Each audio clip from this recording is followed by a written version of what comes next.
Put one finger on each end of this array. 8 numbers, already sorted. 2, 7, 11, 15, 19, 23, 30, 35. The job? Find 2 of them that add up to exactly 41. Your left finger is on the 2. Your right finger is on the 35. Add them. 37. Too small. So move the left finger forward 1. 7 plus 35? 42. Too big. Move the right finger back 1. 7 plus 30? 37. Too small again. Left finger forward. 11 plus 30? 41. Found it. 4 moves. Now, 8 numbers make 28 possible pairs, and we checked 4 of them. Last lesson ended with the structures built and a promise to make them dance. That was the dance. 2 fingers walking one array in choreography. And the question this whole lesson hangs on is the one you should be asking right now. How did 4 moves get away with never looking at the other 24 pairs? Before answering that, name what kind of thing today even is, because it's new. 6 lessons of structures, things that hold data with contracts and costs. Today, we build nothing. Today is a pattern, a reusable move that works across many problems, the way a chess tactic works across many games. You can't import a pattern, you recognize a situation and the move plays itself. And the situation is the most common slow shape in programming. Here's the obvious solution to that pair-finding job. For every element, scan everything after it. 2 nested loops, n squared over 2 pairs. It's the duplicate checker from lesson 1 wearing a different shirt, and you know its price by heart. At 1,000,000 elements, nearly 3 hours, where a linear pass costs 10 milliseconds. The pattern's promise is to take problems with that shape and collapse them into one pass. 2 indices, each only ever moving forward. The 2-finger version runs in order n, order 1 space, no allocation at all. The mystery isn't the speed, it's the legality. Every step skipped an entire column of pairs the nested loops would have checked. Why was that safe? Replay the first step slowly. Left finger on 2, right finger on 35. The sum, 37, too small. The lazy reading is, this pair fails, try another. The correct reading is much stronger. The array is sorted. So 35, under the right finger, is the largest candidate still in play. If 2 plus the largest available partner is still too small, then 2 plus any other partner is smaller still. The 2 can't be part of the answer paired with anything. Not this pair fails, this element fails with everyone. So we retire it. Permanently. Move left forward, never look back. And the mirror argument runs on the other side. When 7 plus 35 came up too big, 7 is the smallest candidate in play. If 35 plus the smallest partner is already too big, 35 is too big with everyone. Retire it. That's the whole trick in one sentence. Sortedness lets one comparison eliminate an entire region of the search space. Each comparison permanently retires one element. N elements, at most n comparisons. The 24 unchecked pairs weren't skipped recklessly. Every one of them was proven irrelevant by some earlier comparison. That was one member of a family. And before meeting the others, name what they all share, because this is the part that transfers. Every pattern in this lesson is fast for the same underlying reason.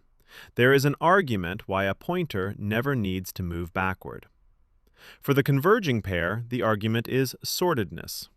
The next ones will lean on different facts, but the arithmetic at the end is always identical. A pointer that only moves forward over n elements moves at most n times. 2 of them, at most 2n, total work, no matter how tangled the code around them looks.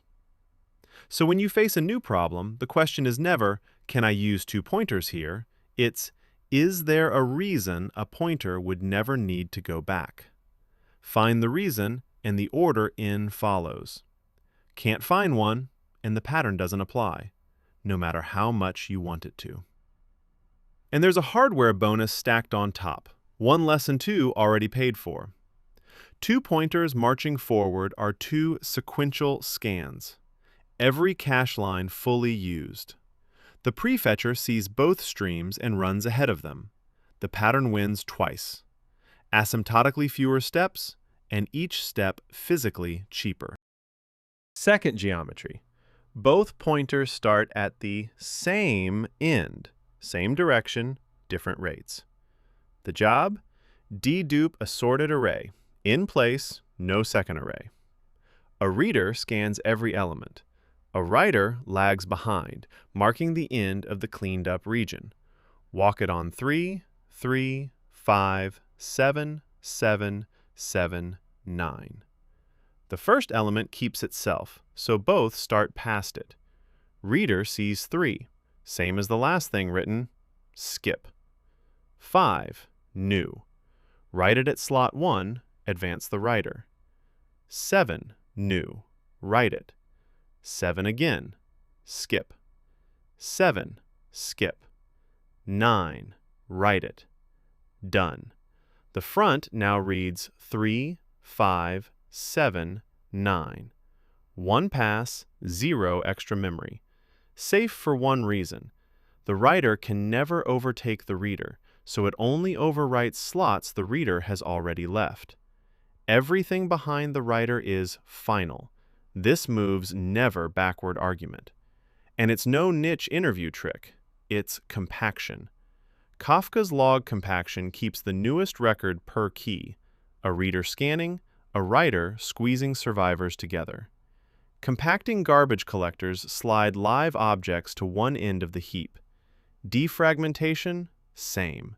Anywhere you hear that word, a writer is trailing a reader through a buffer, and you now know the whole algorithm. Third geometry, and a debt to pay. Lesson 5 warned that a list with a cycle traverses forever, and promised the detector here. Somewhere in a long chain, a next pointer points backward to an earlier node. Follow it naively and you loop forever. The obvious fix, remembering every address seen, costs order n memory. Floyd's answer, 2 pointers at different speeds. Slow moves 1 node per step, fast moves 2. 2 runners. On a straight track, fast just reaches the end first, hits null, no cycle, done. But if the track loops, fast comes around and starts gaining from behind. Once both are inside, the gap shrinks by exactly 1 node per step. A shrinking gap on a closed loop has nowhere to hide. It hits 0. They collide, and the collision is the proof. Order in time, 2 pointers of memory, no marking, no set. Same trick, different finish line. When fast reaches the end of a clean list, slow stands on the middle. 1 pass, no length counter. And in production, a cycle in a chain is corruption, a thread spinning forever at 100% CPU. Debug allocators run this exact detector. It answers, is this structure broken? Without allocating anything. Now the second half of the lesson. The fourth geometry is big enough to earn its own name. A window is 2 pointers with a particular contract. Left and right bracket a contiguous run of the data, and the run itself is the object of interest, not the elements under the fingers. Start with the simple flavor, where the window has a fixed size. The job? The sum of every run of 3 consecutive readings in 4, 2, 9, 7, 1. The naive way recomputes each sum from scratch. 4 plus 2 plus 9, 15. 2 plus 9 plus 7, 18. That's k additions per window, n windows. Order n times k. Now look at 2 adjacent windows side by side. They share almost everything. 1 element left, 1 element entered. So, 15 minus the 4 that left plus the 7 that entered. 18. 18 minus 2 plus 1. 17. Slide. Subtract the lever, add the enterer. 2 operations per step, no matter how wide the window is, and nothing inside the window is ever touched again. Every moving average on every monitoring dashboard you've ever looked at is this exact loop. Enter, leave, never recompute. The interesting problems don't fix the size, they make the window earn it. The marquee example, and the one we'll walk end to end, the shortest run of consecutive elements whose sum reaches a target. Concretely, in the array 2, 3, 1, 2, 4, 3, find the shortest contiguous run summing to at least 7. 2 rules, 1 per pointer. The right edge moves forward to grow the window until the condition holds. Sum at least 7. And while the condition holds, record the window's length, then move the left edge forward to shrink it, hunting for a smaller window that still qualifies. Grow until valid, shrink while valid, recording as you go. The window breathes. It inflates until it qualifies, exhales until it doesn't. And the best answer is always caught at the moment of minimal validity. That's the entire algorithm. Watch it run. The right edge takes in 2. Sum, 2. Below 7, grow. Take in 3, 5. Grow. 1, 6. Grow. 2, 8. Qualifies. Window is 2, 3, 1, 2. Length 4, our first answer. Now shrink. Drop the 2 from the left. Sum, 6. Below 7, stop shrinking, back to growing. Take in 4. 10. Qualifies. Length is 4 again, no improvement, so shrink. Drop the 3. 7. Still qualifies. Length 3. Better. Shrink again. Drop the 1. 6. Stop. Grow. Take in the last element, 3. 9. Qualifies. Length 3. Shrink. Drop the 2. 7. Still qualifies. Length 2. The run, 4, 3. Shrink again, drop the 4, down to 3, below 7. Input exhausted. Answer, 2. The shortest qualifying run is 4 and 3, and the window found it by breathing, never once restarting, never once recomputing a sum from scratch. Now look at the code for what we just did, because it should worry you. There is a while loop inside a for loop. 6 lessons of training scream quadratic. The shape of the code is lying to you, and seeing through this lie is half the value of today. Don't count loop iterations, count point-point moves. The right edge moves forward exactly n times, once per pass of the outer loop. The left edge only ever moves forward, and it can never pass the right edge. So across the entire run, all those inner iterations combined, it moves at most n times. Total budget? 2n. Some passes shrink a lot, some not at all, but the budget is global and it's linear. That's the same accounting as Lesson 1's amortized analysis. Price the whole sequence, not the worst step. And the never backward argument underneath it. The sum of a window of non-negative numbers is monotonic. Growing can only raise it, shrinking can only lower it. So once the left edge has moved past a position, no future answer could need it back. One honest warning though, put negative numbers in that array and the monotonicity dies, and the whole argument dies with it. Patterns have preconditions. Checking them is the skill. This pattern is unusual among interview staples because production uses it under the same name. Sliding window rate limiting, that's the term in every API gateway's docs, count the requests in the last 60 seconds. Each new request enters the window, old ones fall out the back. Enter, leave, never recompute.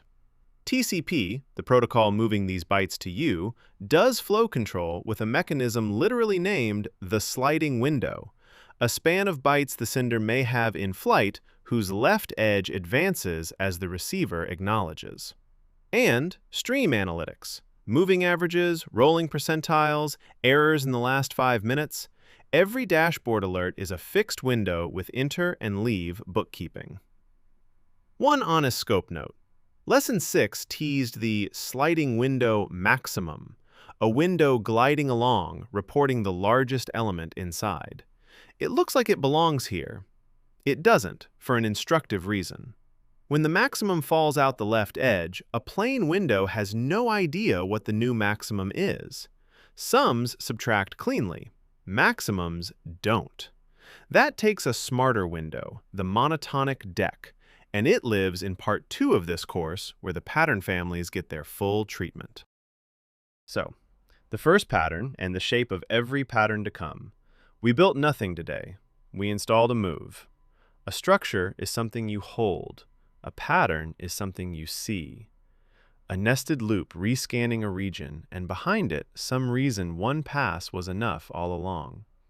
Sortedness retiring an element per comparison. Finality behind a writer. A gap that only shrinks. A sum that only moves with its edges.